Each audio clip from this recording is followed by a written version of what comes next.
ota mu obufumbo otuuka oyagala kugenda keno otya mama mulwadde wekwasa mama bakazi bangi mbawudde nga babyogera naye nga si buli omuntu kyayogera aba akugamba lusi mazima wadde era abamu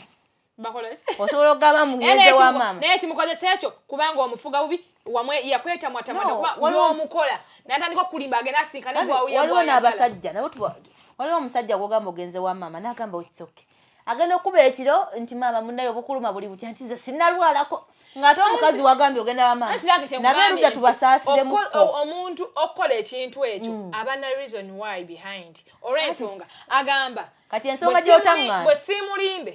tagenda kunzikiriza ensonga gy'otangambye ate naddala ng'otaddemu mama mulwadde nyezo tuuka nkubidde mama nti ngola ye n'obulwadde nti sinnalwalako kati ate olamanye nti byogenda okunyonyola byonna naye biba byadde birungi biba tebikyakola anti olina kusooka connectingana mama ono mugamba mama oba bulimba omuliro munaaguddawa ngendo tunaagulaba oluvannyuma